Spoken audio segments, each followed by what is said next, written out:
Good evening बच्चों। चलिए आज स्टार्ट करते हैं हम लोग SN2 रिएक्शन।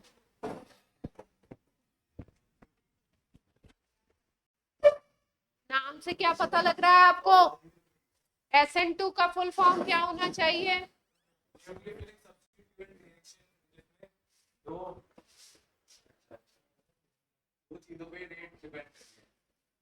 किसके ऊपर?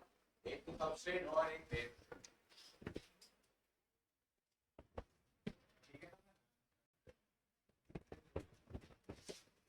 SN2 फुल फॉर्म क्या होगा? Nucleophilic substitution.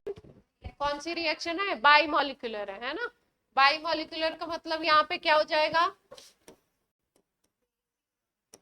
By molecular nucleophilic substitution reaction.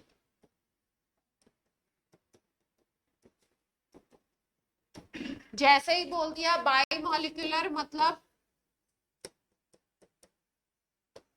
Reaction का जो ऑर्डर होगा वो क्या होगा? 2।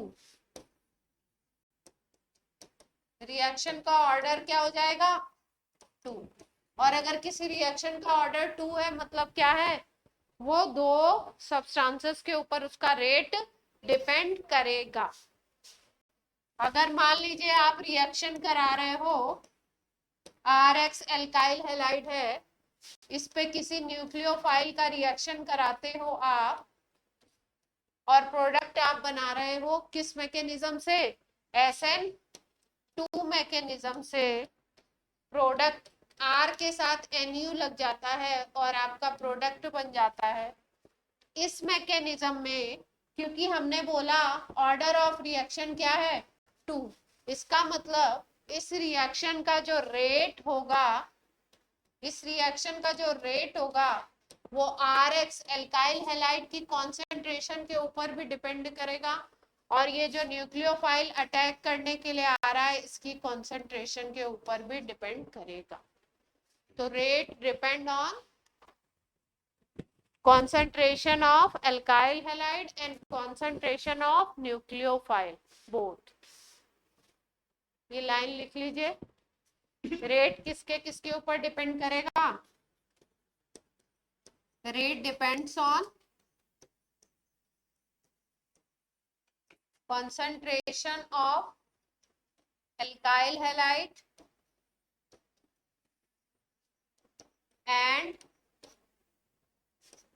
nucleophile concentration। दोनों की कॉन्सेंट्रेशन के ऊपर रेट डिपेंड करने वाला है। इसीलिए वर्ड क्या यूज किया गया? Bimolecular nucleophilic substitution. Nucleophile निकलेगा मॉलिक्यूल के अंदर से और न्यूक्लियोफाइल ऐड होगा।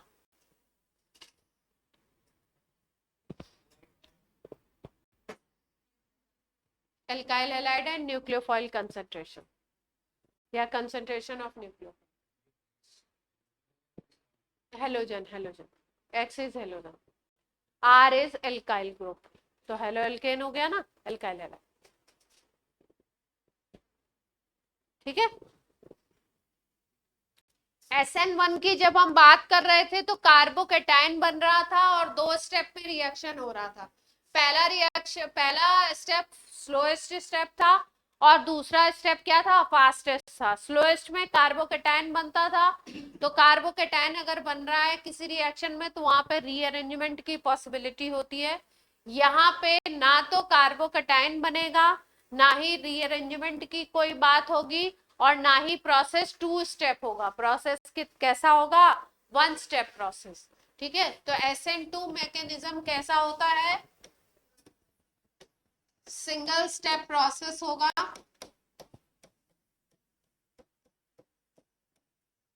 सिंगल स्टेप प्रोसेस है। दूसरी चीज, नो कार्बोकेटाइन, कहीं पे भी कार्बोकेटाइन SN2 में नहीं बनाएंगे। नो कार्बोकेटाइन फॉर्मेशन,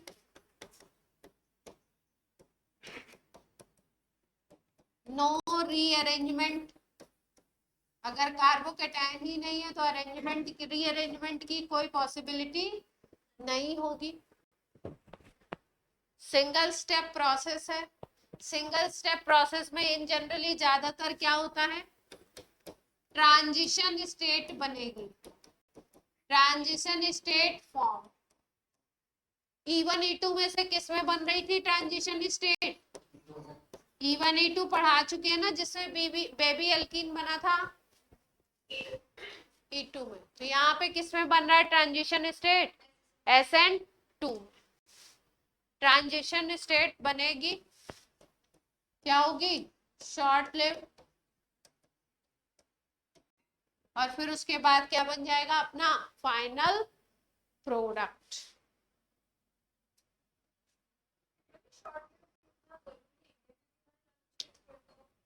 अंडरस्टूड है। ट्रांजिशन स्टेट क्या होती है? थोड़ी देर के लिए बनती है, फिर प्रोडक्ट। थर्ड पॉइंट लिखिए, प्रोसेस पूरा अभी एग्जांपल से समझाते हैं। थर्ड पॉइंट लिखिए, SN2 reaction, SN2 reaction are best, sentence थोड़ा गड़बड़ सा है लेकिन मतलब समझ लीजिए, best given by 1 degree alkyl halide.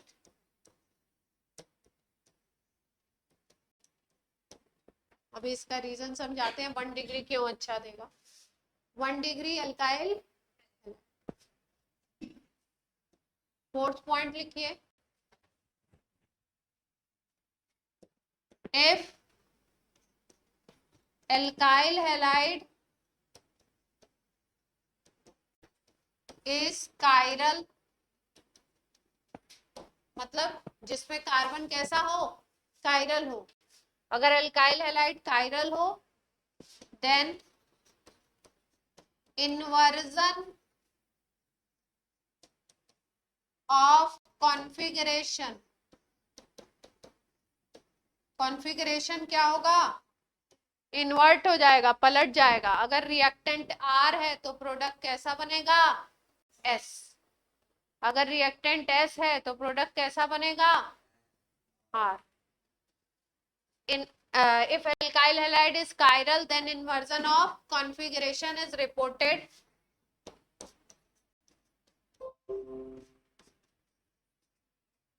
Inversion of configuration होगा।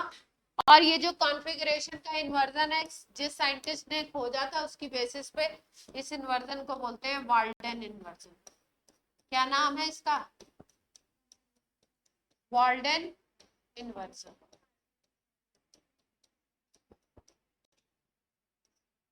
इन्वर्जन का नाम क्या है? Walden inversion.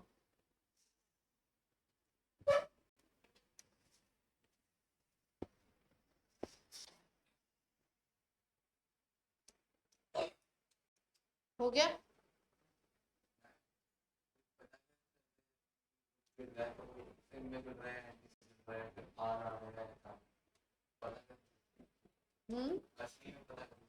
ओरिजिनल तो पता ही चल जाएगा ना आपको, आप कॉन्फ़िगरेशन से देख नहीं लोगे कि आ रहा है कैसे। तो क्वेश्चन भी गिवन होगा, हमें क्या पता, स्ट्रक्चर बना के दिया होगा। हाँ नहीं, एक्चुअल में तो एक्सपेरिमेंटल बेसिस पे देखे जाते हैं कि किसी का मान लो और कॉन्फ़िगरेशन कोई स्पेशल तरीके की रिएक्शन दे रहा और एस जो है कोई अलग तरीके की रिएक्शन दे रहा ना। उसमें स्पेक्ट्रोस्कोपी, स्टीरियोकेमिस्ट्री के बहुत सारे कॉन्सेप्ट्स है। DL फॉर्म देख लेते हैं। कायरल अगर होता है तो प्लेन पोलराइज्ड लाइट को कितना घुमा रहा है, उसके क्या आपके कैरेक्टर्स हैं, उन सब बेसिस पे देखा जाता है। ऐसे पता करना रियल में जो आप बात कह रहे हैं वो सही कह रहे हैं कि पेपर पे बस देख करके स्ट्रक्चर हम बता सकते हैं कि कौन सा R है कौन सा S है, लेकिन बाकी वैसे अगर हमको दो कंपाउंड दे दिए जाए तो चेक करना क्या होता है? मुश्किल होता है। जैसे हम लोग ऑप्टिकल आइसोमेरिज्म जब पढ़ते हैं तो ऑप्टिकल आइसोमेरिज्म में ये बोला जाता है कि अगर कोई ऑप्टिकली एक्टिव कंपाउंड है, प्लेन पोलराइज्ड लाइट से उसको पास किया जाए तो वो प्लेन पोलराइज्ड लाइट को या तो लेफ्ट में घुमाएगा या किस में घुमाएगा? राइट में घुमाएगा। लेफ्ट में घुमा रहा है तो लिबो रोटेटरी और राइट में घुमाएगा तो डेक्स्ट्रो रोटेटरी, ठीक है। लेकिन अगर आपको एक कंपाउंड दिया है ऑप्टिकली एक्टिव, तो आप उसके दो फॉर्मेट अगर दे दिए जाएं तो आप जल्दी से बिना एक्सपेरिमेंट सेटअप लगाए आप आइडेंटिफाई नहीं कर सकते कि कौन लेफ्ट में घुमा रहा है या कौन राइट में। इसलिए बोल देते हैं कि एक लेफ्ट में घुमाएगा और दूसरा किस में घुमाएगा, राइट में। किसी के ऊपर स्टिक नहीं करते कि ये ए जो है ये डी है और बी जो है वो क्या है, एल है ना। एक डी होगा तो दूसरा क्या होगा, एल होगा, ठीक है। वाल्डन, हाँ, साइंटिस्ट की बेसिस।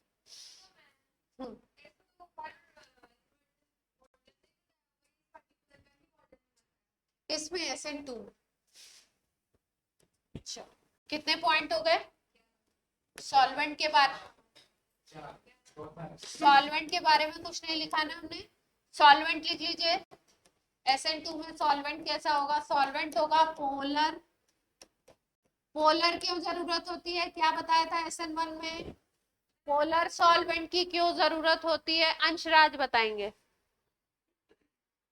पोलर सॉल्वेंट की क्यों जरूरत होती है, SN1 में भी पोलर प्रोटिक लिया था। Palak, to separate the halogen. To separate halogen, इसके लिए पोलर की जरूरत है। RX मॉलिक्यूल को तोड़ने के लिए R और X के बॉन्ड के बीच में कौन घुसेगा, पोलर सॉल्वेंट। पोलर सॉल्वेंट क्या करेगा, प्लस पार्ट को माइनस वाला पार्ट उसका खींचेगा और माइनस पार्ट को प्लस वाला। जैसे मान लीजिए कि सपोज ये कार्बन है और ये हेलोजन है, तो इसकी इलेक्ट्रोनिगेटिविटी ज्यादा है, इसकी इलेक्ट्रोनिगेटिविटी क्या है, हेलोजन की ज्यादा होती है ऑब्वियसली कार्बन से, तो इस पे लगभग निगेटिव पार्शियल चार्ज होगा, इसमें कैसा चार्ज होगा, पार्शियल पॉजिटिव। अगर पोलर सॉल्वेंट सपोज हम वाटर लेके आते हैं, सपोज SN1 में हम वाटर लेते हैं ना, वाटर ले सकते हैं, तो वाटर अगर लेके आओगे आप तो वाटर में कैसे पोल्स होंगे, HOH, ये पॉजिटिव, ये नेगेटिव, ये क्या है, पॉजिटिव। तो ये जो नेगेटिव वाला पोल होगा इस कार्बन के पास आ जाएगा, ये वाला पोल इसके पास आएगा और पॉजिटिव पोल किसके पास आएगा, X के पास। और फिर क्या करेंगे, इससे अटैच हो करके इसको सेपरेट आउट कर देंगे, कार्बन और हेलोजन के बॉन्ड को क्या करेंगे, ब्रेक करेंगे। तो पोलर सॉल्वेंट की जरूरत क्यों होती है, बॉन्ड को ब्रेक करने के लिए, R और X के बॉन्ड को। बॉन्ड क्यों ब्रेक हो रहा है, क्योंकि रिएक्शन किस तरीके की हो रही है, X निकलेगा, X एक न्यूक्लियोफाइल है, X निकलेगा तो इनकमिंग न्यूक्लियोफाइल आकर के अटैच होगा, है ना। नया बॉन्ड बनने के लिए पुराना बॉन्ड टूटना चाहिए ना। अब यहाँ पे दूसरी बात एक और कही गई, पोलर का मतलब तो आज समझ गए, पोलर क्यों यूज किया, सॉल्वेंट कैसा है, पोलर। दूसरी चीज सॉल्वेंट के बारे में स्पेशल बात क्या है, एप्रोटिक। एप्रोटिक का मतलब नॉट गिव प्रोटॉन। H2O जो था वो पोलर प्रोटिक था क्योंकि H प्लस भी देता था और उसमें प्लस और माइनस पोल्स भी थे। ये कैसा है, अगर हम एग्जांपल ले लें, एसीटोन, CH3COCH3, एसीटोन बोलते हैं इसको। अगर ये सॉल्वेंट ले लें तो ये सॉल्वेंट होता है पोलर एप्रोटिक। पोलर कैसे हुआ देखिए ध्यान से, ये जो ऑक्सीजन है ये इलेक्ट्रोनेगेटिव है तो इसमें माइनस चार्ज, ये क्योंकि इस इलेक्ट्रॉन को थोड़ा सा खींचेगा इस पे कैसा चार्ज आएगा, पॉजिटिव। तो कैसा बन गया सॉल्वेंट, पोलर। और एप्रोटिक का मतलब प्रोटॉन नहीं देता, ये H प्लस इसके नहीं निकलता। अब प्रोटॉन नहीं देगा अगर किसी रिएक्शन में, वहां पे SN1 में जब प्रोटॉन देता था सॉल्वेंट तो क्या काम करता था, SN1 से कंपेयर करके देख रहे हैं बार बार, देखो RX लिया हमने मान लीजिए, ठीक है, और प्रोटॉन ये दे रहा है सॉल्वेंट H2O, तो होता क्या था, H2O इसके बीच में आया, इसके बॉन्ड को ब्रेक किया, R प्लस बना, X माइनस बना।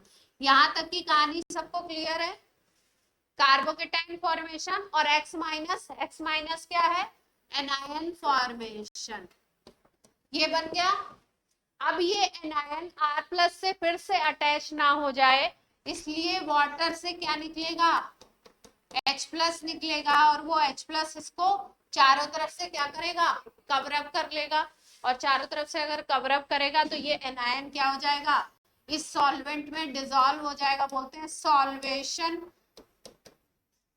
ऑफ एनायन करता है। ये एनायन को डिसॉल्व करके उसको क्या करता है, अलग कर देता है। कार्बोकेटायन नहीं डिसॉल्व होगा उस तरीके से। OH माइनस उसको चाहिए, लेकिन X माइनस की इलेक्ट्रोनेगेटिविटी ज्यादा है तो वो ज्यादा डिसॉल्व, ठीक। हाँ, कंपैरेटिवली तो X माइनस अगर डिसॉल्व हो गया, सॉल्वेट हो गया, तो X माइनस सेपरेट आउट हो गया, तो R प्लस स्टेबल हो गया। R प्लस स्टेबल हो गया तो न्यूक्लियोफाइल उसके ऊपर आकर के अटैक कर गया। तो पहले स्टेप में R प्लस बना आराम से, X माइनस अलग हो गया SN1 में। फिर सेकेंड स्टेप में, दूसरा जो स्टेप था, जो फास्ट स्टेप था, जैसे ही R प्लस बना, स्टेबल हुआ, न्यूक्लियोफाइल आकर के उसके साथ अटैच हो गया। ये कहानी थी SN1 की। SN2 में क्या होता है कि जो सॉल्वेंट हमने लिया है वो क्या लिया है, सॉल्वेंट हमने किस तरीके का लिया है, पोलर तो है, यानी बॉन्ड को तो ब्रेक करेगा, लेकिन सॉल्वेंट कैसा है, एप्रोटिक। एप्रोटिक का मतलब है कि सॉल्वेशन नहीं होगा, जो प्रोटॉन था वही सॉल्वेट कर रहा था ना X माइनस को, तो यहाँ पे नॉट सॉल्वेशन ऑफ एनायन। अगर सॉल्वेशन ऑफ एनायन नहीं होगा, जो X माइनस अलग हो रहा है वो अगर अलग नहीं होगा H प्लस के थ्रू, तो होगी क्या चीज कि X माइनस सेपरेट आउट नहीं होगा, और X माइनस अगर सेपरेट आउट नहीं होगा तो X माइनस धीरे धीरे सेपरेट हो रहा होगा, इनकमिंग न्यूक्लियोफाइल धीरे धीरे उस मॉलिक्यूल पे आकर के अटैच हो रहा होगा। तो जब इस तरीके की सिचुएशन बनती है तो उसको हम क्या बोलते हैं, उसको हम लोग बोलते हैं ट्रांजिशन स्टेट। क्या बनेगी, ट्रांजिशन स्टेट। थोड़ा सा बना के दिखाते हैं आपको। जैसे मान लीजिए ये आपका RX एल्काइल हैलाइड, मान लीजिए 1 डिग्री एल्काइल है, ठीक। इसके ऊपर कौन आया, मान लीजिए कोई बेस रिएक्ट करने के लिए KOH मान लीजिए आप, ठीक। अब यहाँ पे सॉल्वेंट कौन सा लिया हमने, CH3CO CH3, ठीक। अब क्या होगा, ये पोलर तो है ही, तो पोलर है तो इस बॉन्ड को क्या करेगा, ब्रेक करेगा।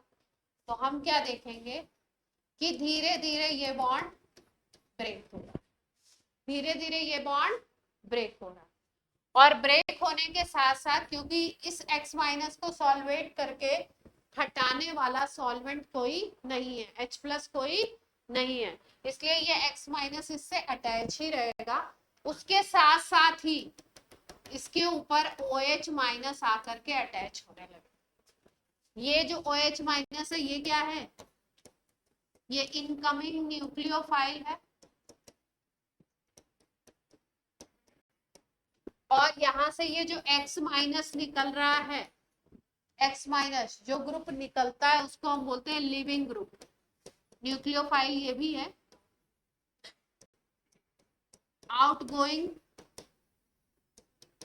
न्यूक्लियोफाइल कह सकते हैं। इसको निकलना है और किसको अटैच होना है, OH माइनस को अटैच होना है।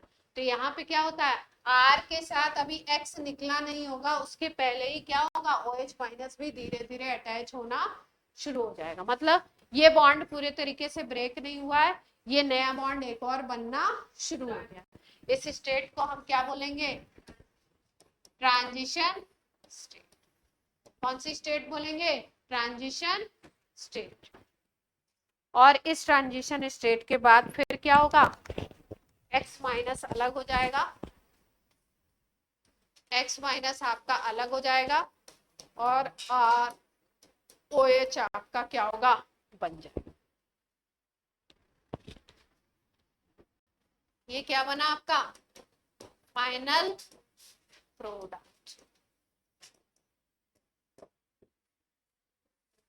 रिएक्शन किसमें हो गया, एक ही स्टेप। इसको स्टेप नहीं काउंट करते हैं, बहुत छोटे टाइम के। बात कुछ क्लियर हो रही है? थोड़ी बहुत आ जाएगी ना। इस पे पॉजिटिव ले लो, इस पे थोड़ा सा माइनस करो। कार्बोकेटाइन नहीं बनाएंगे, एग्जैक्ट प्लस नहीं दिखाएंगे। Del del positive del negative दिखा सकते हो, डेल दिखा दो। अगर डेल नहीं दिखाओगे, पॉजिटिव दिखाओगे, तो ये समझ आएगा कार्बोकेटाइन बना रहे हो, और कार्बोकेटाइन तो बनता ही नहीं है। नोट हो गया?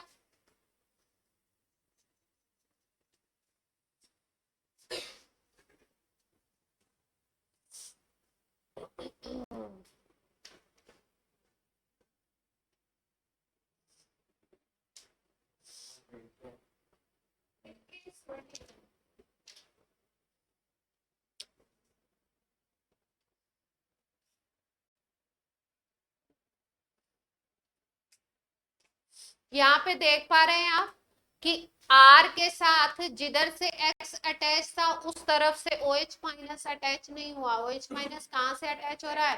बैक साइड से, अपोजिट साइड से अटैच। कार्बोकेटाइन नहीं है, ऊपर नीचे की बात यहाँ पे नहीं है। एक मॉलिक्यूल बनाते हैं, चलो ये नोट कर लिया। 3D वाला बना लेते हैं, ये तो कोई 3D है नहीं। ठीक, अब नेक्स्ट पॉइंट लिखिए। कितने पॉइंट हो गए इसमें?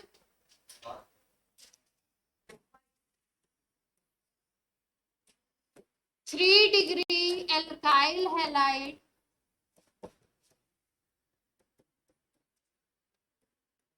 not give SN2 reaction। 3 degree alkyl halide SN2 नहीं देते। ठीक है, इसका रीजन समझ लेते हैं। मेजर जो रीजन है, प्राइम जो रीजन है, वो होता है स्टीयरिक हिंड्रेंस।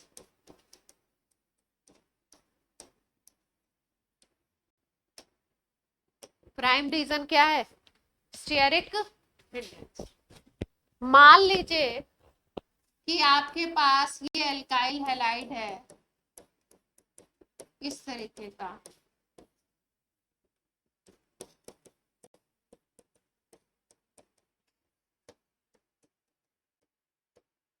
C के साथ 3 CH3 लगे हुए। C के साथ क्या अटैच है? 3 CH3। यहाँ पे हेलोजन अटैच है। देख पा रहे हैं ये किस तरीके का एल्काइल हैलाइड है?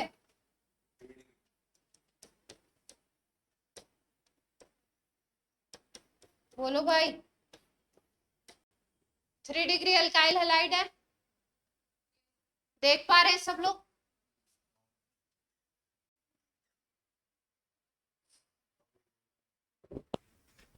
अब आपको मैंने क्या बताया, अगर न्यूक्लियोफाइल आएगा इसके ऊपर अटैक करने के लिए, और हम सोचते हैं कि ये कौन सा मैकेनिज्म करे? SN2। तो SN2 में क्या रिपोर्टेड है कि ये कहां से अटैक करेगा? कहां से अटैक करेगा? Back side. कहां से अटैक करना है? अगर अभी पेपर में सपोज करो, 3D की बात नहीं कर रहे हैं हम लोग, एग्जैक्टली तो बात 3D में ही होती है। ये जब कायरल होगा तो ही ये बात होगी, है ना? ये कायरल तो है नहीं, लेकिन एक एग्जांपल ले रहे हैं। यहां से मान लो इस डायरेक्शन से सपोज Br अटैच है, तो Br के किस डायरेक्शन से इसको अटैच होना चाहिए? न्यूक्लियोफाइल को, इनकमिंग को, बैक साइड से। और बैक साइड में मान लीजिए बड़े बड़े से ये जो मिथाइल ग्रुप होते हैं इनका साइज बड़ा होता है, तो ये बड़े बड़े से कौन से ग्रुप लगे हुए हैं? ये एक मिथाइल, ये दूसरा मिथाइल, ये तीसरा मिथाइल। अब CH3 ग्रुप कैसा है? CH3 ग्रुप कैसा है? बल्कि ग्रुप बोलते हैं, बड़े बड़े ग्रुप लगे हुए हैं। तो अगर बैक साइड पे इतने सारे बड़े बड़े 3 बल्कि ग्रुप लगे हैं, तो क्या आप सोचते हो उधर से न्यूक्लियोफाइल अटैक कर पाएगा? नहीं कर पाएगा, है ना? इन बल्कि ग्रुप की वजह से क्या होगा? ड्यू टू बल्कि ग्रुप न्यूक्लियोफाइल को क्या फील होगा? Nucleophile feel stearic hindrance. Stearic का मतलब समझते हैं? स्टीयरिक का मतलब क्या होता है? जो स्पेस है 3D है, उस अरेंजमेंट में क्या हो रहा है, रुकावट आ रही है। तो उधर से अगर अटैक ये नहीं कर पा रहा है तो SN2 कैसे होगा? ये वाला न्यूक्लियोफाइल निकला नहीं, क्योंकि हम बोल रहे हैं ट्रांजिशन स्टेट बन रही है। अगर SN1 की तरह ये निकल जाता तो इधर से भी अटैक करने का चांस होता। कार्बोकेटायन अगर बन जाता, C+ बन जाता, ये निकल जाता, तो इधर से भी अटैच हो सकता था। लेकिन हम बोल रहे हैं TS बन रही है, ट्रांजिशन स्टेट बन रही है, यानी इधर से जगह खाली हुई नहीं। इधर से जगह नहीं मिली तो कहाँ से अटैक होगा? बैक साइड से होगा। और अगर बैक साइड पे बल्कि बल्कि बड़े बड़े से ग्रुप लगे हुए हैं तो वहां से अटैच होना क्या होगा? मुश्किल होगा, टफ होगा। इसीलिए ऐसा देखा गया कि 3 डिग्री अल्काइल हैलाइड SN2 नहीं देते। क्लियर है बात? Point online offline? इसमें RS नहीं देखेंगे, कायरल में देख पाएंगे ना RS, इसमें कैसे देख?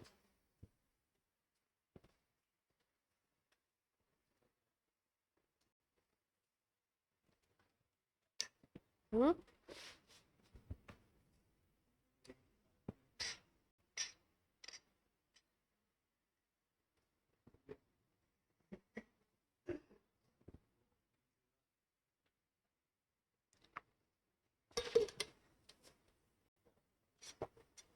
तन्मय क्लास से बाहर करूंगा।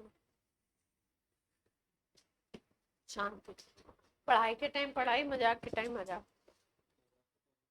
हो चुका 15 मिनट निकल चुके।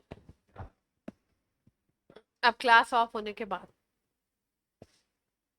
नोट हो गया मानवेंद्र जी? पक्का? तुम बैग उतार दो, अभी जाने में टाइम है।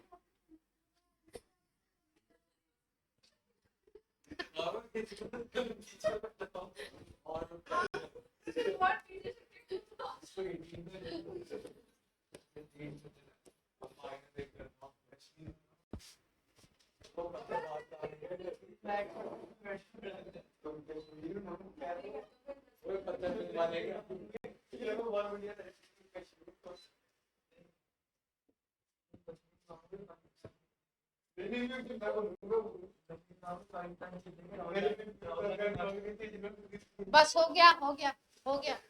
भाइयों बहनों, ये मांगो के वो छीन लेंगे।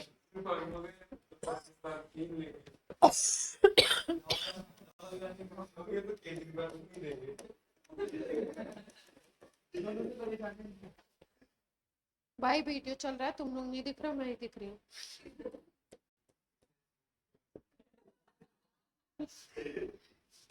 मुझे ही फंसवाओ तुम।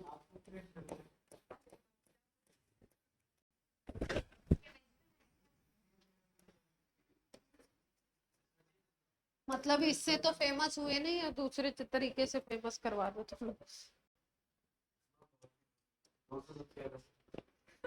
क्या कह रहे? प्राइवेट कहाँ है?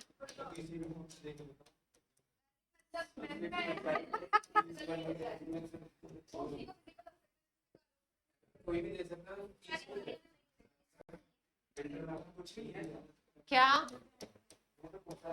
क्या कह रहे हो? क्या कह रहे हो बच्चों?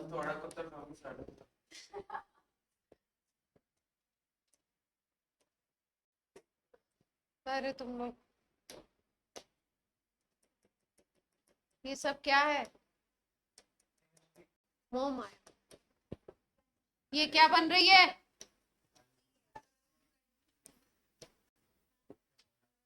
प्रोडक्ट बना दो, प्रोडक्ट बनाओ।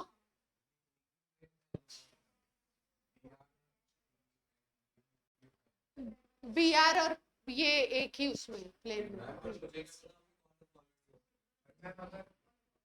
लिख देते हैं भाई, पोलर प्रोटेक्ट सॉल्वेंट। जी जी। BR वेज पे होता तो उसको डैश पे लगा देते, इंटरचेंज हो जाता। इस तरीके से घूमती है ज्योमेट्री। हाँ, जो वेज पे वो डैश पे, जो डैश पे है वो वेज पे। प्रोडक्ट क्या बन जाएगा? अब सी के साथ तो आपका Br तो हट जाएगा, न्यूक्लियोफाइल लग जाएगा। और क्या बना दे? थोड़ा सा चेंज क्या आता है जब इन्वर्जन हम दिखाते हैं, तो इन्वर्जन स्ट्रक्चर दिखाते समय क्या करते हैं, इन्वर्जन बनाने में होता क्या है कि एग्जैक्टली चीज कुछ ऐसी होती है। अभी तो बना के दिखा देती हूँ। फिर ऑप्टिकल आइसोमेरिज्म किसने किसने पढ़ रखा है पहले से, मेरे से या किसी से भी? पढ़ा तो है पर आता नहीं है। किसने किसने पढ़ रखा है, जल्दी से बताओ। आपने पढ़ा हुआ है?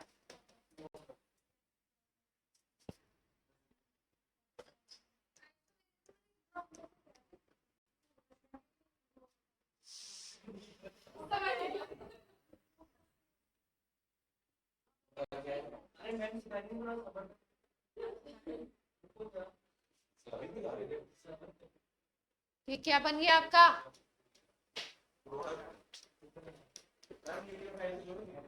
ये मॉलिक्यूल कैसा था, कैसा होगा?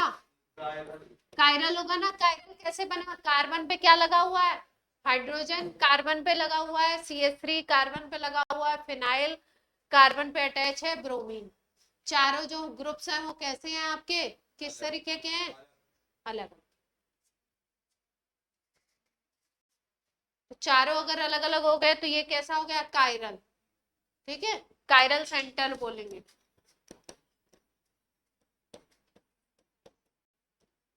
स्टीरियो सेंटर भी बोलते हैं।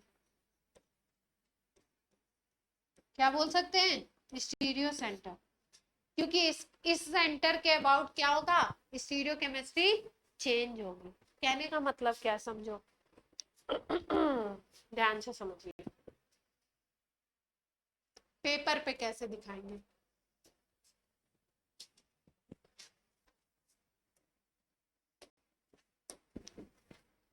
पेपर पे अगर प्रोडक्ट दिखाने हैं तो कैसे दिखाने वाले हो आप? मान लो ये कार्बन है अपना, कायरन का, ठीक। इसके अराउंड मान लीजिए इधर H लगा हुआ है, इधर OH लगा हुआ है, इधर मान लीजिए CH3 लगा हुआ है, इधर कोई और ग्रुप है।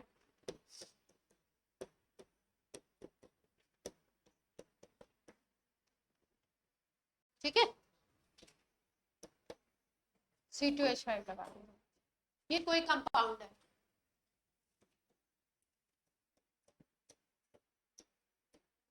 अब मान लो ये ऑप्टिकल आइसोमेरिज्म शो कर रहा है। क्या शो कर रहा है? ऑप्टिकल। ऑप्टिकल आइसोमेरिज्म अगर शो करता है, ऑप्टिकल आइसोमेरिज्म शो करने के लिए कुछ कंडीशंस होती हैं बेसिक। जैसे पहली कंडीशन होगी ये कायरल सेंटर होना चाहिए, उसमें कायरल कार्बन होना चाहिए। दूसरी कंडीशन ऐसी होती है कि कायरल सेंटर जो होते हैं उनके about plane of symmetry absent होनी चाहिए, POS नहीं होना चाहिए। POS का मतलब कोई ऐसा प्लेन ना मिले जिससे हम कट करें तो मॉलिक्यूल इक्वली कट जाए, इक्वली डिवाइड। ठीक। तो अगर ये कंपाउंड ऑप्टिकली एक्टिव है तो इसके दो फॉर्मेट बनेंगे। क्या बनेंगे? दो फॉर्म्स बनेंगे। एक को बोलेंगे D फॉर्म और दूसरे को बोलेंगे L फॉर्म। D और L फॉर्म जो होंगे वो एक दूसरे के इनेंशियोमर होंगे। क्या होंगे? एक दूसरे के इनेंशियोमर। दो कंपाउंड जिनको आप एक दूसरे का इनेंशियोमर बोल रहे हो, उनमें क्या कंडीशन होती है बेसिक? उनकी बेसिक कंडीशन होगी मॉलिक्यूलर फॉर्मूला क्या होगा? सेम होगा। ठीक, मॉलिक्यूलर फॉर्मूला क्या होगा? सेम होगा। एक दूसरे के मिरर इमेज होंगे। एक दूसरे के क्या होंगे? Mirror image. और ऐसे मिरर इमेज होंगे जो एक दूसरे के ऊपर non super imposable, non super imposable होंगे। मतलब एक कंपाउंड को अगर आप D बोल रहे हो और उसका L कंपाउंड L फॉर्म बनाते हो, तो D और L को अगर एक दूसरे के ऊपर इस तरीके से रख दिया जाए तो वो एक दूसरे को सुपर इम्पोज मतलब पूरे तरीके से कवर अप नहीं करेंगे। ठीक है, अगर वर्ड और लेटर से इस बात को समझो तो आप ऐसे समझ सकते हो, मान लो आपके पास ये पी लेटर है, ठीक है, आपने यहाँ पे क्या लगा दिया, मिरर लगा दिया। तो मिरर के थ्रू क्या होता है, जो लेफ्ट साइड होता है, आपने अगर वो पढ़ा हो, रिफ्लेक्शन पढ़ा हो, तो रिफ्लेक्शन में आप एक प्रोसेस फिनोमेनन पढ़ते हो, लेटरल इन्वर्जन। लेटरल इन्वर्जन का मतलब साइड क्या हो जाती है, चेंज हो जाती है, लेफ्ट राइट, और राइट क्या बन जाता है, लेफ्ट। तो अगर यहाँ पे मिरर लगाओगे तो ये पी आपको, अगर ये पी का ये लूप इस तरीके से है तो किस तरीके से यहाँ पे दिखाई देगा, सेम साइज का दिखेगा, और ये लूप कैसा हो जाएगा, इस तरीके का है ना। हाँ, थोड़ा सा बड़ा नहीं होगा, वो इक्वल आप समझो। आपको क्या समझना है, इक्वल समझना है।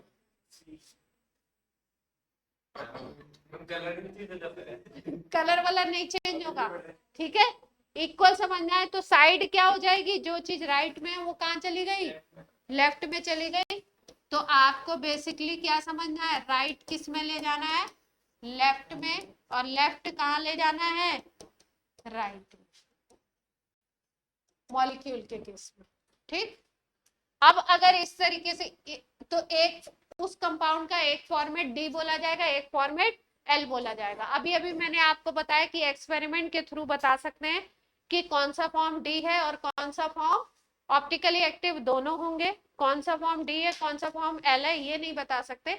हम ये बता सकते हैं कि अगर एक डी है, हमें बता दिया जाए कि एक डी है तो दूसरा वाला क्या होगा, एल है। अगर एक को बता दिया जाए ये एल है तो दूसरा वाला क्या होगा, डी फॉर्मेट होगा। तो यहाँ पे इसका जो हमको मिरर इमेज बनाना है, जो दूसरा फॉर्म बनाना है, सपोज मान लो ये डी फॉर्म है, तो इसका एल फॉर्म कैसे बनेगा। जो वर्टिकल पे ग्रुप होते हैं, वर्टिकल लाइन पे, उनको इसी तरीके से लिख दिया जाता है, सेम टू सेम तरीके से। और जो हॉरिजेंटल पे ग्रुप होते हैं उनके साइड को क्या कर देते हैं हम लोग, चेंज कर देते हैं। तो मान लो यहाँ पे तुम मिरर लगा दो, तो केस क्या बनेगा, ये कार्बन, ये CH3, ये तो ऐसे ही रहेगा, ये कार्बन, ये C2H5 इसी तरीके से रहेगा।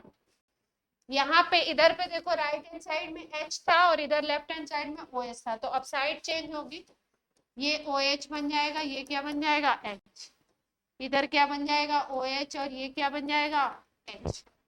मॉलिक्यूलर फॉर्मूला सेम है, और आपको क्या दिखाई दे रहा है, ये कंपाउंड, ये वाला और ये वाला एक दूसरे के मिरर इमेज हो गए। इन दोनों कंपाउंड को क्या बोलोगे आप, एक दूसरे का मिरर इमेज।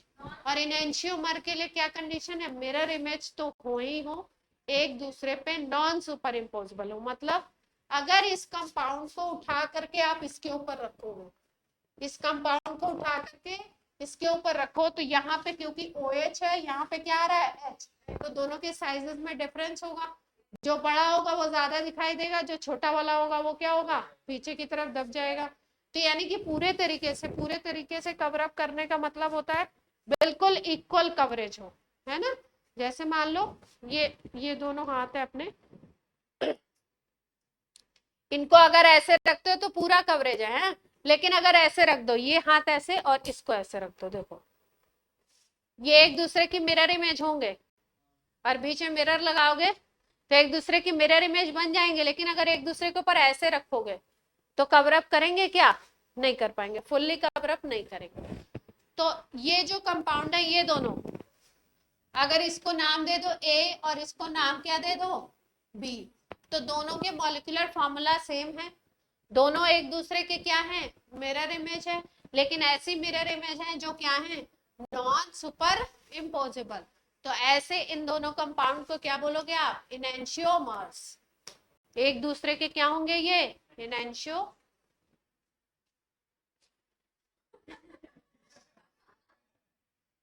हो गया, नोट कर लो, इनेंशियोमर नोट कर लिए।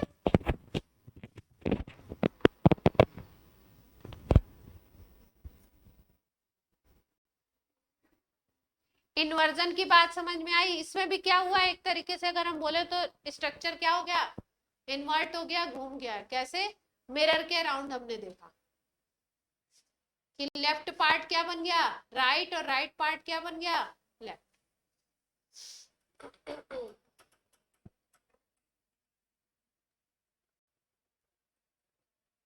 ठीक है,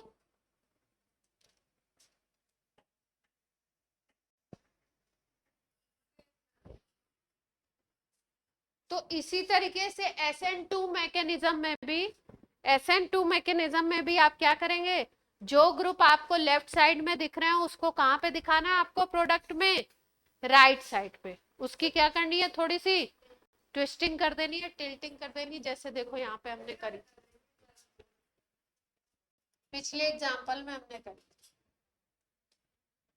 ये देखो, ये रिएक्टेंट था, ध्यान से देखो, यहाँ Br था, न्यूक्लियोफाइल हमने कहाँ लगाया अपोजिट। ठीक, इधर का ओरिएंटेशन अगर पीएच का था तो मिरर में देखोगे तो ये किधर दिखाई देगा, इस तरह।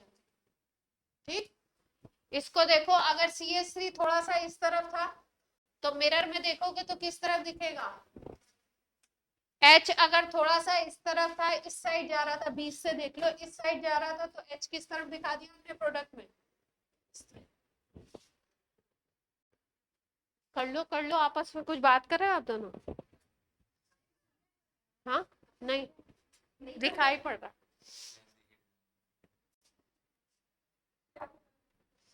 क्लियर है सबको बात? गर्मी बहुत ज्यादा लगती है।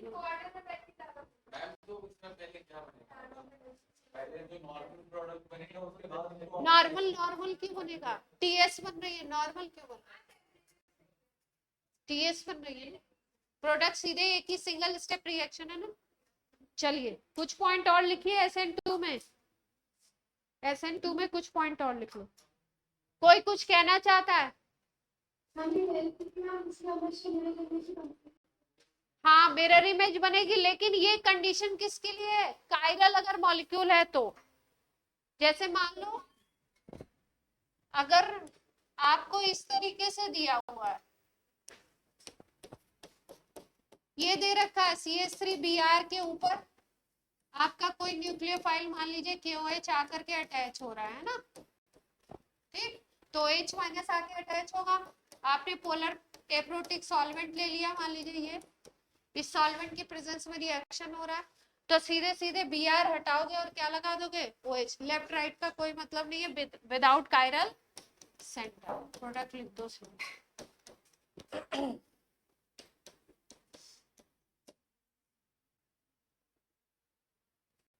K प्लस Br माइनस से बाद में रिएक्ट करेगा और क्या बना लेगा, ठीक है। तो जब तक कायरल सेंटर ना हो तब तक क्या होगा, इसकी बात लेफ्ट राइट की बात करना क्या है, पर ये पॉइंट तो याद रखेंगे कि जिस तरफ से मान लो Br अटैच है उसके बैक साइड से, अपोजिट साइड से उसको अटैच हो। अगर उसको अपोजिट साइड से अटैच ना होना होता, उसी साइड से अटैच होना होता, तो इस वाले मॉलिक्यूल में आराम से क्या हो जाता, अटैक हो जाता और 3 डिग्री एल्काइल हैलाइड भी रिएक्शन दे देता। क्योंकि ये कायरल तो है नहीं, लेकिन फिर भी इधर से Br अटैच है, Br पूरा हटा नहीं, तो इधर से जगह मिली नहीं। इधर से जगह कौन नहीं दे रहा है, बड़े बड़े CH3 ग्रुप। 3 डिग्री अगर है कंपाउंड तो 3 डिग्री में बड़े बड़े एल्काइल ग्रुप लगे हुए हैं, तो एल्काइल ग्रुप जगह नहीं दे रहे हैं। एल्काइल ग्रुप जगह नहीं दे रहे हैं तो स्टीयरिक हिंड्रेंस होगा, कंपटीशन होगा जगह के लिए, तो रिएक्शन नहीं होगी, है ना। कुछ और एक दो पॉइंट रह गए, उनको नोट कर लीजिए, फिर कुछ एग्जांपल बता देते कि कौन कौन से रिएक्शन देंगे।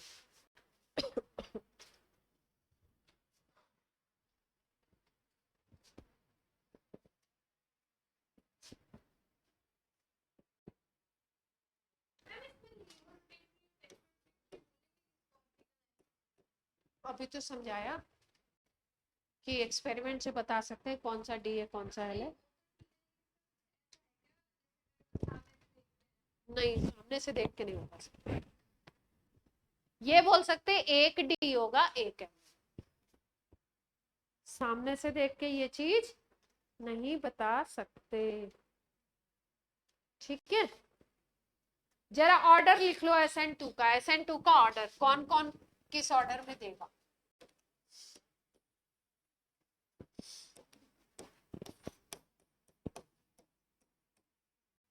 इंपॉर्टेंट है, ऑर्डर से क्वेश्चन आपका बन सकता है।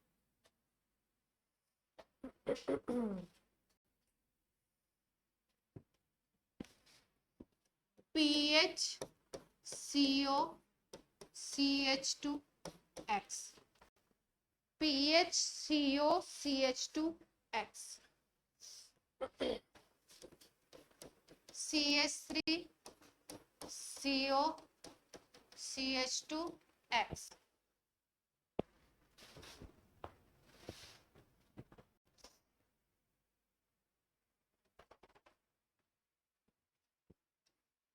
CH3O CH2X। ऑर्डर का मतलब ये है, हेलोजन जिस कार्बन से अटैच है उसको बोलते हो 1 डिग्री या प्राइमरी कार्बन। इसको बोलते हो ना आप क्या, प्राइमरी कार्बन। अब प्राइमरी कार्बन पे अगर हेलोजन अटैच है तो इसको प्राइमरी अल्काइल हैलाइड बोलोगे। इस बात से सब लोग एग्री करते हैं। तो ऐसा कोई प्राइमरी अल्काइल हैलाइड जिसमें अल्फा कार्बन या जो 1 डिग्री वाला कार्बन है उसके जस्ट बगल में अगर CO ग्रुप अटैच हो, कौन सा ग्रुप अटैच हो, CO कार्बोनिल ग्रुप अटैच हो, तो वो SN2 रिएक्शन बहुत अच्छी देता है। क्योंकि इस केस में क्या होता है कि जो ट्रांजिशन स्टेट बनती है, ट्रांजिशन स्टेट बहुत अच्छी स्टेबल ट्रांजिशन स्टेट बनती है इस CO ग्रुप के कारण। ये CO ग्रुप यहाँ से इलेक्ट्रॉन खींचता है, ठीक है। तो इसकी वजह से ये जो ट्रांजिशन स्टेट इसमें बनेगी वो बहुत स्टेबल बनेगी। तो अगर ऑर्डर हम देखें तो CH2X के बगल में अगर CO ग्रुप लगा दो तो सबसे ज्यादा स्टेबल, उसके साथ PH है तो और भी स्टेबल, अगर उसके साथ CH3 है तो थोड़ा सा कम स्टेबल इसी ग्रुप के साथ। अब CO को हटा करके हम कौन सा ग्रुप लगा रहे हैं, O लगा रहे हैं। मतलब इस हेलोजन पे जो कार्बन है, इस कार्बन के बगल में अगर O अटैच है तो उसकी रिएक्टिविटी इससे थोड़ी सी कम होती है। फिर उसके बाद आप ले लो C6H5 मतलब बेंजीन रिंग और उसके साथ CH2X, इसको बोलते हैं बेंजाइल हैलाइड। इसको कौन सा ग्रुप बोलते हैं, कौन सा कंपाउंड बोलेंगे, बेंजाइल।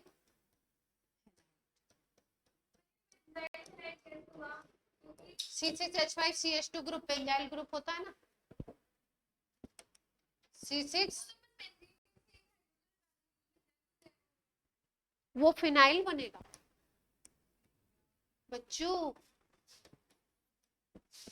बेंजीन रिंग ये है, इससे एक हाइड्रोजन हटाओगे तो C6H5 बनेगा जिसको फिनाइल बोलते हैं, PH, ठीक है। बेंजीन रिंग अगर है C6H5 CH3, ये है आपके पास टोल्यूइन है, इसके एक हाइड्रोजन को हटाओ, इसके एक हाइड्रोजन को हटाओ तो ये कौन सा ग्रुप बनेगा, बेंजाइल। इस ग्रुप को बेंजाइल बोलते हैं। C6H5 CH2 ग्रुप को क्या बोलते हैं, बेंजाइल। तो सबसे ज्यादा रिएक्टिविटी इसकी, फिर इसकी, फिर उसके बाद O लगा दो CO की जगह। फिर क्या कर दिया हमने, C6H5 CH2X कर दिया सीधे सीधे। फिर उसके बाद नेक्स्ट ग्रुप आता है एलाइल। एलाइल ग्रुप कौन सा था, CH2 double bond CH, single bond CH2, इसके साथ X लगा दो। फिर उसके बाद कौन सा आ गया, एलाइल हैलाइड। एलाइल हैलाइड के बाद आता है आपका सिंपल जो 1 डिग्री की हम बात कर रहे हैं। SN2 का ऑर्डर क्या है, अगर 4-5 कंपाउंड आपको ऐसे ग्रुप लगा करके दे दिए जाए तो SN2 का ऑर्डर पहचान लोगे।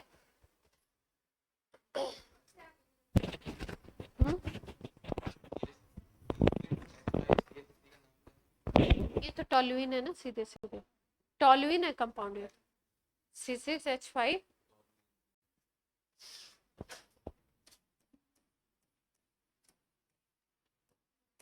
टॉलुइन के CH3 से एक H हटा दिया।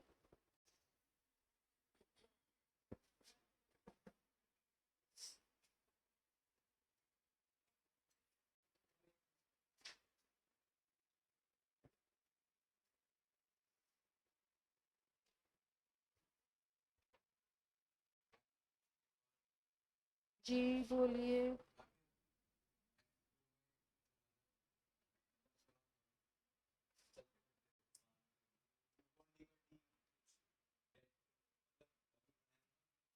ग्लूकॉन डी का डी दूसरा होता है, वो उसको बोलते हैं डी और एल फॉर्मेट बोलते हैं उसको, ग्लिसरॉल्डिहाइड के बेसिस पे बोलते हैं स्ट्रक्चर। कई सारे नॉमेनक्लेचर हैं। स्मॉल डी स्मॉल एल वो ऑप्टिकल आइसोमेरिज्म के बेसिस पे होता है। कैपिटल डी और कैपिटल एल लिखते हैं, वो आपका ग्लिसरॉल्डिहाइड के स्ट्रक्चर की बेसिस पे होता है। एक आरएस नॉमेनक्लेचर है, एक ईजेड नॉमेनक्लेचर है, बहुत सारे है ना। उन दोनों में बेसिक डिफरेंस होता है, प्रैक्टिकल एग्जाम में पूछते हैं टीचर, ये डी और इस एल में डिफरेंस पूछते हैं, ये डी और इस एल में डिफरेंस पूछते हैं। कई बार बच्चे क्या करते हैं, दोनों को सेम टू सेम बता देते हैं, बोलते हैं ये डी ये स्मॉल है ये कैपिटल है और क्या। तो ये कौन बता देगा, क्लास 1 का बच्चा भी बता देगा। आपसे पूछा जा रहा है तो सोचना चाहिए कुछ खास बात है 12th में, है ना। ये ऑप्टिकल एक्टिविटी की बेसिस पे, ऑप्टिकल एक्टिविटी की बेसिस पे। और ये वाला नाम किस बेसिस पे देते हैं, ये वाला नाम देते हैं ग्लिसरॉल्डिहाइड से स्ट्रक्चर अगर सिमिलर होता है।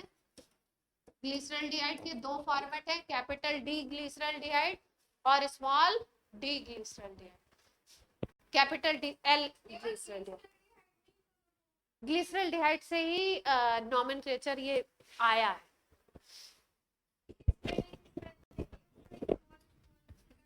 ग्लिसरॉल्डिहाइड का स्ट्रक्चर आई थिंक इस तरीके से होता है,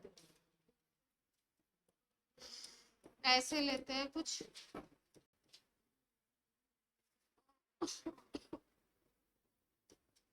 कुछ तो है स्ट्रक्चर में कि यहाँ पे इस वाले के नीचे वाले OH और इधर जो कायरल सेंटर हो उसका OH अगर सेम टू सेम डायरेक्शन में होता है तो उसको शायद डीप बोलते हैं, और अगर ये इधर चला गया तो उसको बोलते हैं कैपिटल एल। हाँ पूरी एक ऑप्टिकल आइसोमेरिज्म देख रहे हैं और एक नॉमेनक्लेचर का बस तरीका है। ओ भाई बायोमोलिक्यूल आने वाला है अभी, पूरा डी एल करेंगे, ठीक है, कंफ्यूज होने की जरूरत नहीं। स्मॉल डी और स्मॉल एल क्या याद रखेंगे, डेक्स्ट्रो रोटेटरी लेबर रोटेटरी, किस पे बेस है, ऑप्टिकल आइसोमेरिज्म के बेस, है ना। अभी आइसोमेरिज्म भी कराने वाले हैं। तो SN2 का ऑर्डर सबको क्लियर है।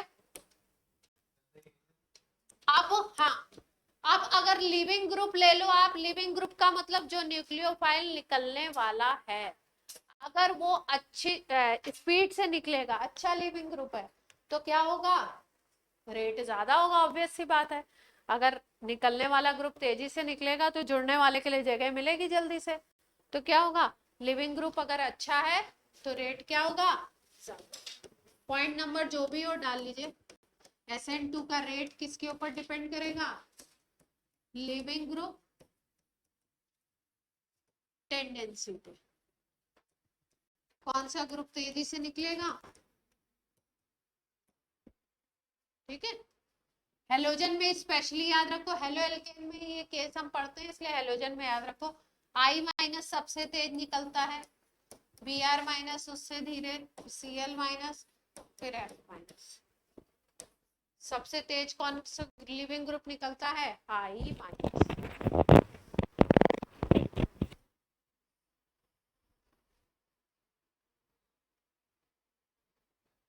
जी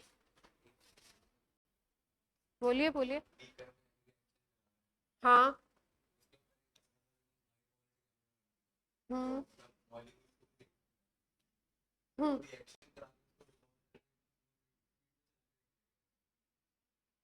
हम्म पता कैसे चलता है? ये सब अंदर क्या हो रहा है, क्या चल रहा है बीकर के अंदर? ऐसा दो मॉलिक्यूल को मिक्स किया और देखा दो कंपाउंड को, और पता कैसे लगा कि आपने ये रिएक्शन?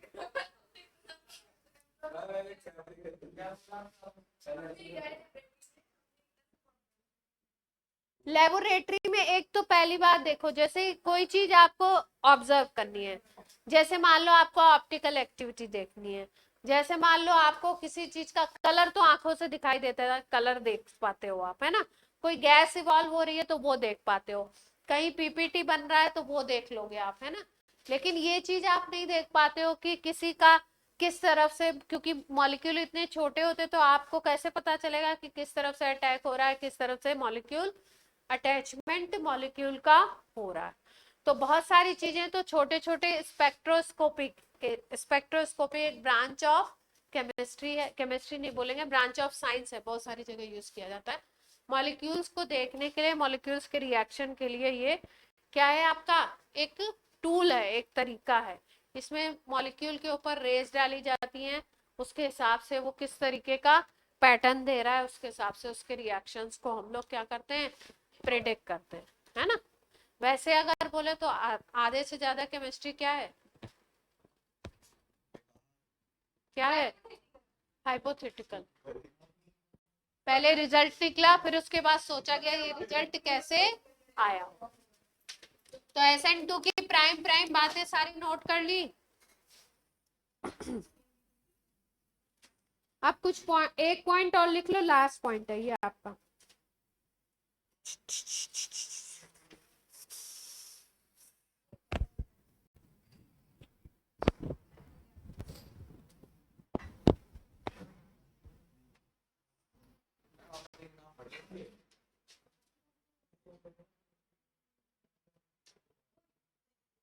जी बोलिए बोलिए, क्या बोल रहे हैं आप? ये मेरी नहीं है, किसी और के, पता नहीं किसकी।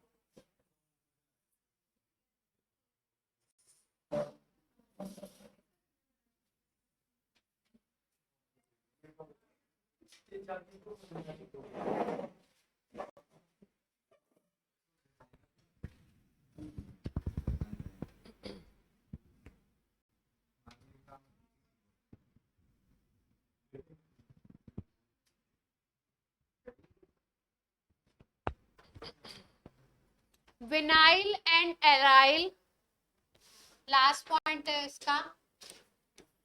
Vinyl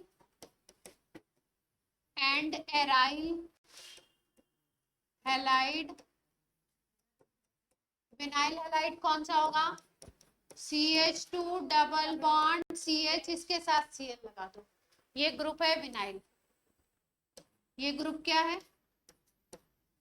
vinyl. इसके पास हेलोजन लगा दिया तो विनाइल हैलाइड बन गया। एराइल बोले तो एरोमेटिक रिंग बना दो बेंजीन की, उसके साथ क्या लगा दो? Halogen. Vinyl and aryl halide. और क्या भजन चल रहा है? Vinyl and aryl halide do not undergo SN2, do not undergo SN2 because pi electron cloud of double bond, pi electron cloud of double bond or of ring, pi electron cloud of double bond or of ring repel nucleophile. Nucleophile अगर इसके ऊपर attack करने आता है, इसके ऊपर अगर कोई न्यूक्लियोफाइल अटैक करने के लिए आया तो ये वाले बॉन्ड को ब्रेक होना पड़ेगा, ये बॉन्ड ब्रेक करेगा और न्यूक्लियोफाइल इधर से आकर के अटैच होगा। तो न्यूक्लियोफाइल के पास क्या होते हैं? न्यूक्लियोफाइल कैसी स्पीसीज होती है? Electron rich. तो इसके पास तो खुद ही क्या है, इलेक्ट्रॉन है, और इसके पास इलेक्ट्रॉन है, और इसको कहाँ पे जाना पड़ेगा अटैक करने के लिए? यहाँ पे पाई इलेक्ट्रॉन खुद ही पड़े हुए हैं। यहाँ पे कौन से इलेक्ट्रॉन दिखाई दे रहे हैं आपको? Pi electron. तो ये पाई इलेक्ट्रॉन इसको क्या करेगा, न्यूक्लियोफाइल को रिपेल करेगा। क्या करेगा? रिपेल करेगा। तो इस केस में क्या हो जाएगा, पाई इलेक्ट्रॉन एंड न्यूक्लियोफाइल के बीच में क्या होगा, रिपल्शन। इसलिए ये क्या होते हैं, SN2 नहीं दे पाते। यहाँ पे भी कुछ इसी तरीके की सिचुएशन है। हेराइल हैलाइड में भी अगर देखो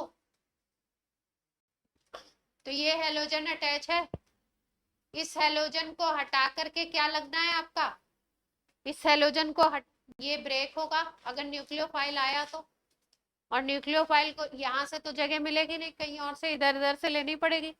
तो इधर से अगर न्यूक्लियोफाइल आ रहा है तो किसके साथ कम इस रिपल्शन होगा, ये वाले जो पाई इलेक्ट्रॉन ये वाले, और ये जो न्यूक्लियोफाइल है, इन दोनों के बीच में क्या हो जाएगा, रिपल्शन। इसीलिए ये जो एरोमेटिक रिंग के साथ अगर हेलोजन डायरेक्टली अटैच है तो एराइल हैलाइड बोलते हैं इसको। तो ये भी नहीं दे पाएगा और विनाइल वाला भी नहीं दे पाएगा। नोट कर लिया ये पॉइंट? स्ट्रक्चर बना के ऐसे लिख लो, पाई इलेक्ट्रॉन क्लाउड और ये और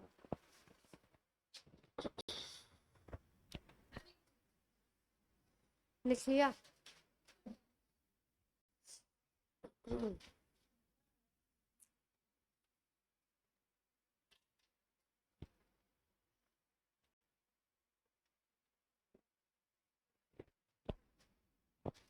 चलो अब एक क्वेश्चन करके दिखाएंगे।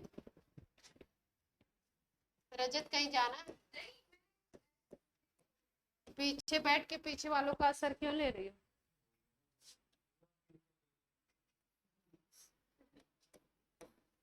पीछे बैठे हैं तो पीछे वालों का असर क्यों? ये है कार्बन, इस पे इस तरीके से हाइड्रोजन अटैच है, और ऐसे क्या अटैच है, ब्रोमीन। इस कार्बन की चारों वैलेंसी पूरी हो गई? नहीं हुई, एक मिथाइल लगा देते हैं। एक लाइन का मतलब क्या हो गया, मिथाइल। इसके ऊपर अटैक कर रहा है KCN, K प्लस और CN माइनस बनेगा, इसमें CN माइनस न्यूक्लियोफाइल की तरह काम करेगा। ठीक है, अगर आपको रिएक्टेंट में दिखाई दे DMF या DMSO, तो DMF और DMSO ये दोनों होते हैं पोलर एप्रोटिक सॉल्वेंट। कैसे सॉल्वेंट है, पोलर एप्रोटिक। तो रिएक्शन में या लिखा हो क्या, DMF या DM। तो क्या सोचेंगे कि कौन सी रिएक्शन हो सकती है, क्या पॉसिबिलिटी है, SN2। अब SN2 के प्रोडक्ट लिखने हैं, लिख दीजिए जरा। कौन चिल्लाया ये?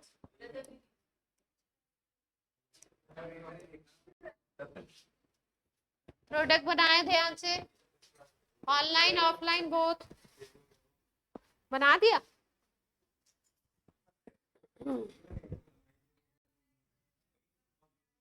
वो तो दिखाओ, डैश वैच कुछ तो दिखाओ।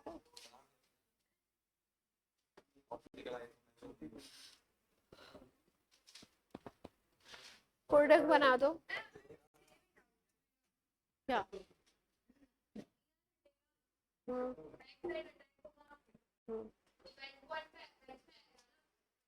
हाँ,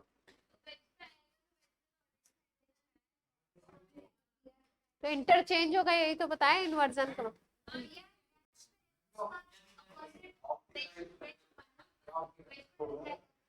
वही तो कह रही हूँ, बन गया। व्हाट्सएप करो ऑनलाइन वालों, बैठ जाओ। ओवर क्यों करने लगते हो, बैठो चुपचाप। ओवर करने की क्या जरूरत है? सही बनाया आपने। एक गलती है, ध्यान से देखो। खड़े हो जाओ।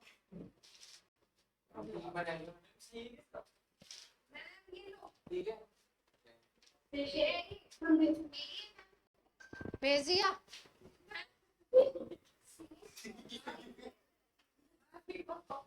हाँ हाँ, साक्षी बना लिया आपने।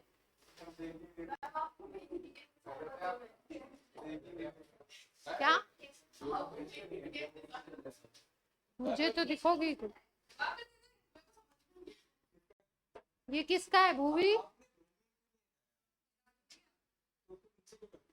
भूवी अलग पोजीशन बनाओ ना। भूवी जी देखो, वेज को डैश में डैश इन्वर्जन होगा, पोजीशन चेंज।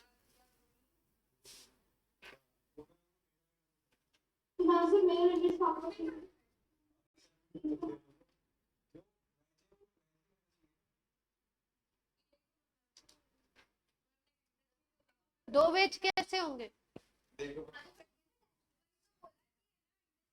इंटरचेंज होगा।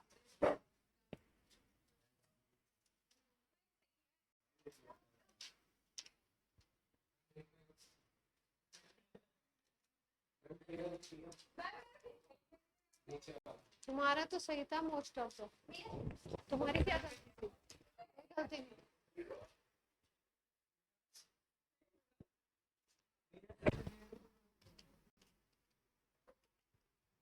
ये के कहाँ से लगा दिया इसमें? कौन है ये? सीएन जोड़ना है तो के क्यों जोड़ रही हो? मॉलिक्यूल में के प्लस कहाँ जा रहा है? देखो ध्यान से।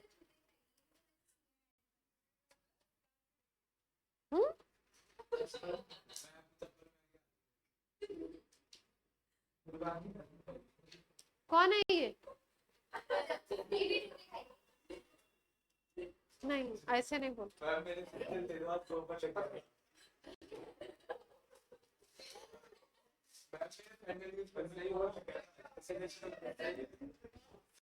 लेफ्ट को राइट करो ना, ऊपर को नीचे क्यों? ये साइड ही पूरा ही चेंज कर दिया।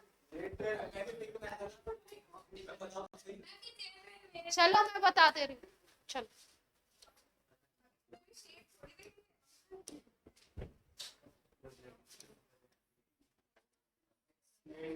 आशय, तुम कहाँ कुछ कहते हो? वेज पे क्या लगा दो? डैश पे बी आर था तो सी एन कहाँ पे आ जाएगा?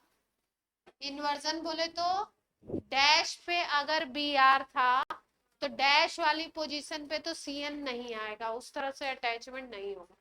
तो किस पे लगा दो सी एन को? वेज पे लगा दिया। हाइड्रोजन कहाँ पे था? वेज पे था, तो हाइड्रोजन को किस पे कर दो? हाइड्रोजन को किस पे कर दो? डैश पे कर दो।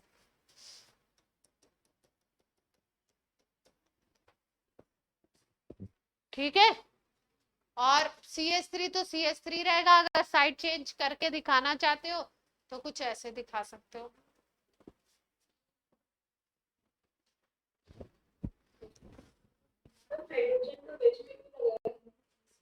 क्योंकि पोजीशन इंटरचेंज होगी ना। इन्वर्जन मतलब पोजीशन क्या होगी? इंटरचेंज। ये देखो, ये वाले मॉलिक्यूल को देखो, ये जो एग्जांपल बताया था इसीलिए इसी को समझने के लिए बताया था। ये वाला देख रहे हो? इन्वर्जन का मतलब क्या है? ये H था, ये OH था, इसको बीच को सेंटर मान के क्या किया? पूरे को क्या कर दिया? फ्लिप कर दिया। तो यहाँ को उठा के यहाँ, जब यहाँ को उठा के यहाँ करोगे तो ये वाला भी तो इधर आएगा। किसी स्ट्रक्चर को, मान लो कोई स्ट्रक्चर ऐसे है, देखो ध्यान से, ये पेन दिखाई दे रहा है, देख पा रहे हो?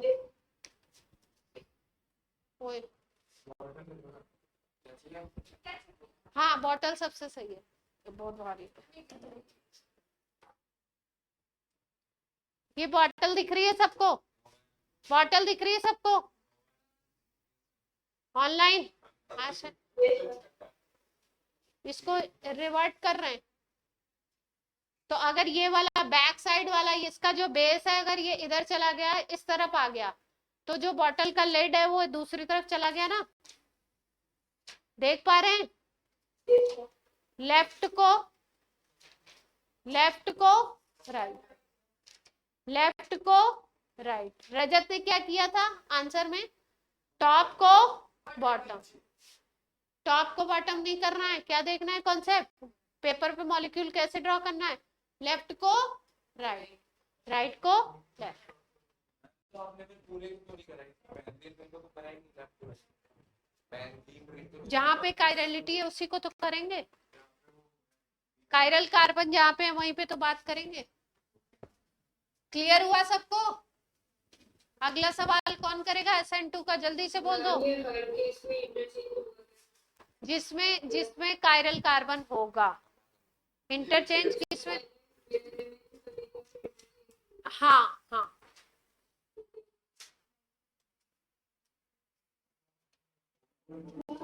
कब्र जानते हैं? कब्र, हाँ हाँ, भूमि बोलो।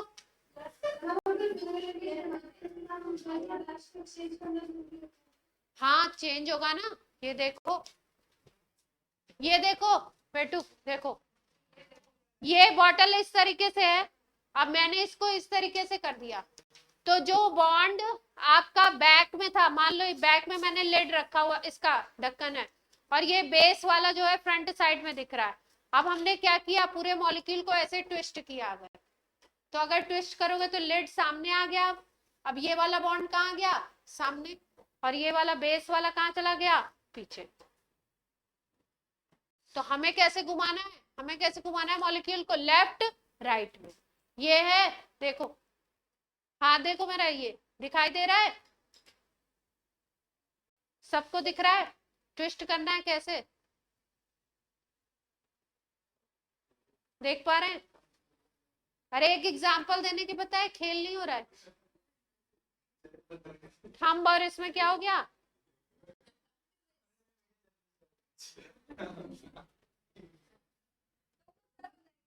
अब सर बताएंगे तुमको।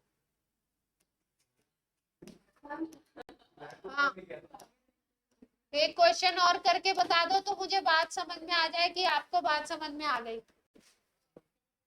अगर नहीं समझ में आई तो मतलब क्या है, आप नहीं कर पाएंगे, है ना? चलिए अच्छा सा एग्जाम्पल करते हैं। सस्ता सुंदर टिकाऊ।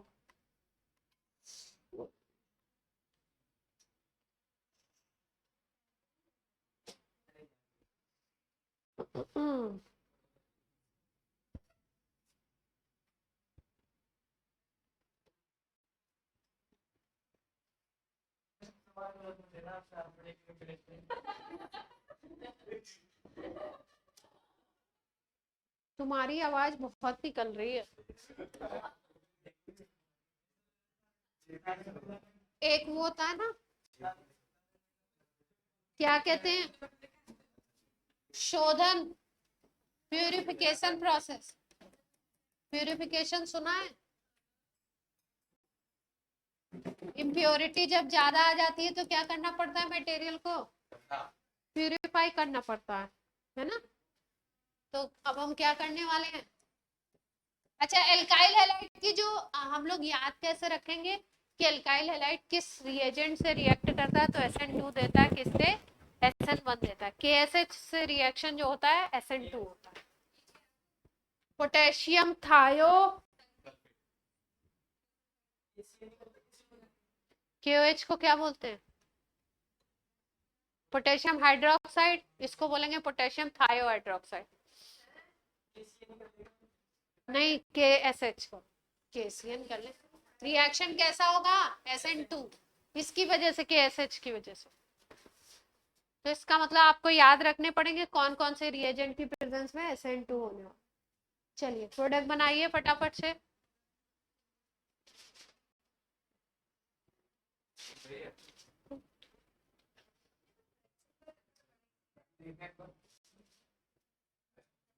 जी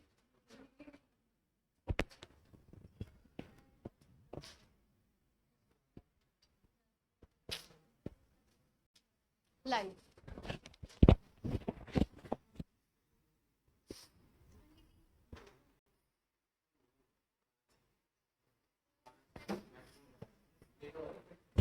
चलो सब लोग बना दो, लास्ट क्वेश्चन है क्लास का।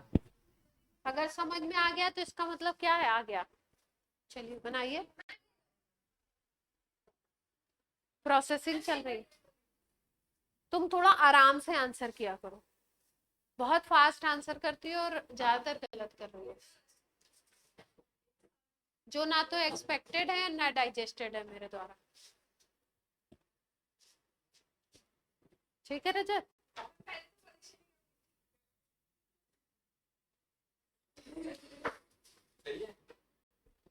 सब लोग सेम गलती कर रहे हैं, जल्दी बनाए। गलत है को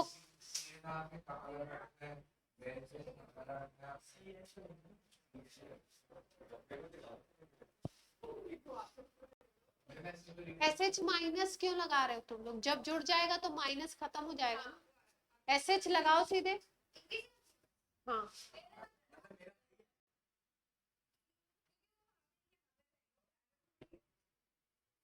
ये किसने आंसर भेजा है?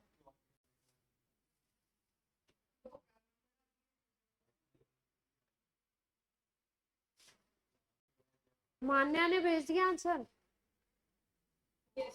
मान्या सही है बेटा।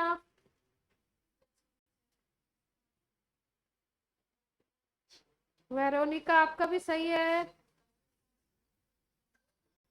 नहीं वेरोनिका आपका गलत है। मान्या का भी रीचेक कर ले, वही तो गलती नहीं है। मान्या का भी सेम गलती है। चलो देखो आंसर, देखो बच्चों, भूमि भेज दिया।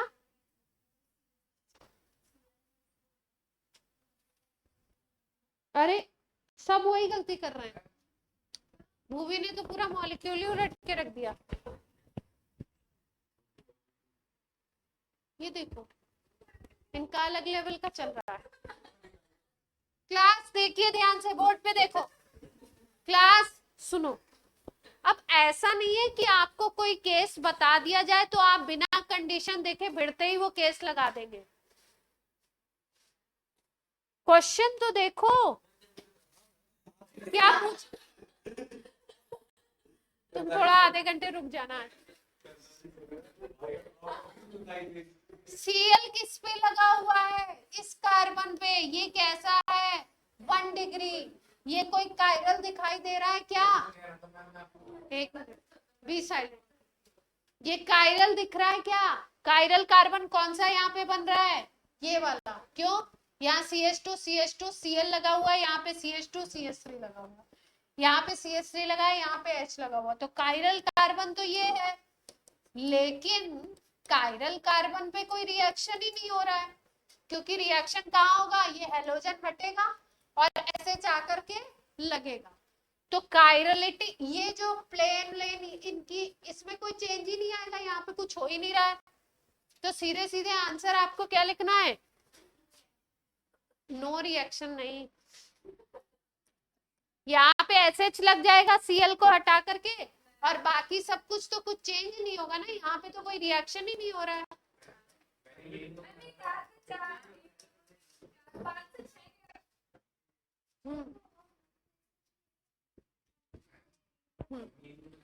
तुमने क्या किया था? इसको इंटरचेंज कर दिया था, इसको इंटरचेंज नहीं करना था। बात क्लियर हुई या नहीं हुई ऑनलाइन? तुमने एसएच को क्यों टेढ़ा करके लगाया? कोई मतलब ही नहीं था टेढ़ा मेढ़ा करने का, फर्क नहीं पड़ रहा। सही बात आपकी सही है। हाँ हाँ, यहाँ पे देखो ये कायरल सेंटर है, क्लास देखो, क्लास देखेंगे। ये कायरल सेंटर है, बात आपकी सही है, लेकिन रिएक्शन जब कायरल सेंटर पे होगा तब वो थ्योरी लगाओगे ना, left to right, right to left. यहाँ पे तो रिएक्शन हो रहा है इस सेंटर पे, ये सेंटर है CH2, जिस कार्बन पे 2 ग्रुप सेम आ गए वो तो कायरल है ही नहीं, तो नॉन कायरल पे रिएक्शन क्या होगा, सीधे ग्रुप हटेगा और जो ग्रुप आना है वो न्यूक्लियोफाइल लग जाएगा। तो SH आ गया वहां पे, बाकी सब कुछ सेम टू सेम। क्लियर? चलिए आज की क्लास करते हैं। तुम्हारी तो शुरू